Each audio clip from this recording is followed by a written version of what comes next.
Benefit Informatics system is a web-based, completely private labeled environment. It allows our clients to basically start with a blank sheet of paper here on this page, and they can private label this either for their payor, as their payer comes in and looks at the system, or if the payer wants to let individual employer clients log into the system as well. So again, they can basically start with a blank sheet of paper. The system is really designed for the business casual user. It's a very user-friendly environment. As you go through each of the analytical routines, what you will see on the system is a very consistent look and feel across all of the startup pages. So once I've mastered and got the ability to run one or two reports, I'm very comfortable running through the other reports that are inside of the system. As the system administrator, if I'm a large employer and I've got multiple sites, the system administrator capability allows me to come out and look at not only my total book of business or my complete employer plan, but also allows me to drill down to different regions and or to specific divisions within the organization. So each of those individual sites can be private labeled as well. If I go to the reporting and analytics, that lives under a tab that we call data analysis and reporting, which also can be completely private labeled and renamed. Underneath the reporting and analytics, what you will see are a series of subcategories. And underneath each of those subcategories, the example is summary analysis, there are several different routines. Under these routines, number one, you've got the name of the report that's sitting out there. Off to the right, you've got a quick description of that report that tells you a little bit about the type of report that you're going to run. And then also you will see different icons underneath each of these reports. And if we mouse over those icons, it tells us, for example, there are prescription details in this particular routine. This particular report has a graphical representation, and then many of the reports also have the ability to drop out into an Excel spreadsheet so that you can manipulate them further. Another neat feature on the system is the ability to actually mouse over a report so that you can look at the sample output before you actually run that particular routine. So if we come in and start with one of the more popular reports and reports that our groups use on a regular basis, for example, in normative comparison summary, you'll see at the top of the page you've got the name of the report, and then each routine has an instruction box at the top as well. And this lets me know exactly what I need to do to start producing reports. The first thing that I need to do is pick a date range. And inside of the system, we've got several different options. We can run reports based on a paid date or a check date.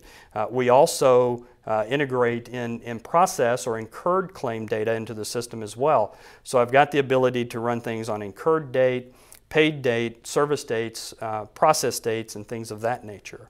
I'm not limited by any type of report parameters. These are not weekly reports, they're not monthly reports or quarterly. They can be whatever date range I might want to put into the system. So I can go in and put those date ranges into the system either manually, or I can use the calendar and put those date ranges in there as well. It's also very important to note that when we engage a client and go through an implementation process, we typically get 2 to 3 years worth of historical data, so the system's meaningful to the client from the beginning. When I log into the system, I know how far back I've got data, and then I also know how fresh my data is in the system as well. So when was my most recent data load put into the system? The comparison filters I can skip at this point because I just want to show you how you can run the reports. I come down, I hit the run button, and we're producing reports. This particular routine is a very nice dashboard type of reports to let clients know exactly where they are as far as the number of eligibility folks that are in the system, number of total health plan contracts. I also have further down my total health plan charges, plan payment amounts. If I scroll further down the page, we actually capture your PPO network savings as well, and have the ability to capture an individual PPO network indicator so we can report on each of your individual PPO networks that are in the system. I know all of my in-network statistics from a PPO network standpoint as well as my claim type as far as inpatient, outpatient, and other types of services. We also know who our top 5 payees are by plan payment as well. And at the bottom of the page, we show a graphical representation of the top 5 diagnosis groups that are inside of the system as well. If I'm a layperson and I don't quite understand what some of those diagnosis codes are, there are help boxes that pop up that help us kind of make our way through some of those as well.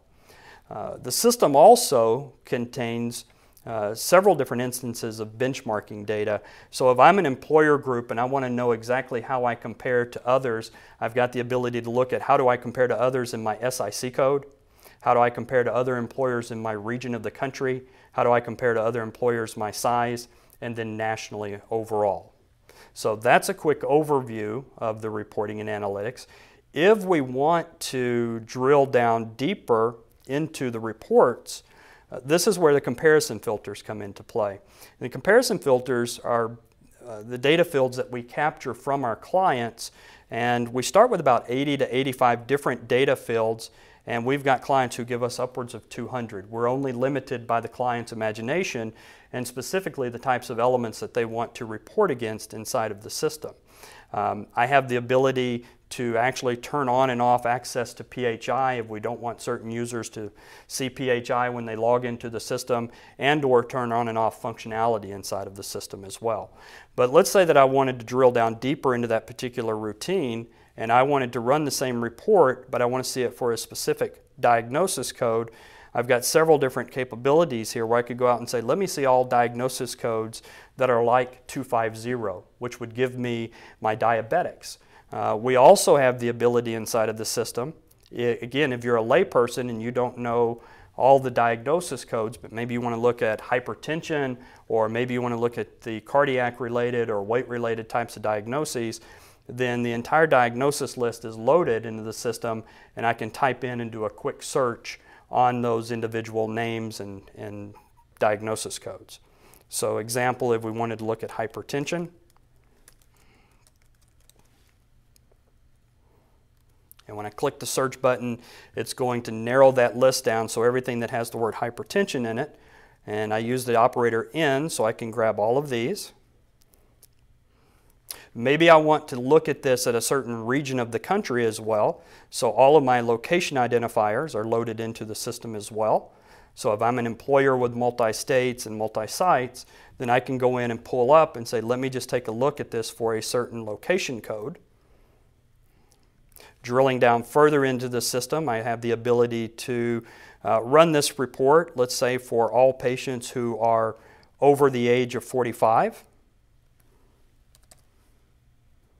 And then if I wanted to actually run this for all patients who are male. So all within the same startup screen, I've got the ability to run a high-level report for the company overall, but then if I really wanted to drill down into the system deeper, I've got the ability to do that as well. Again, very user-friendly environment set up for a business casual user, and once I've mastered 1 or 2 reports, I'm comfortable running the rest of the reports.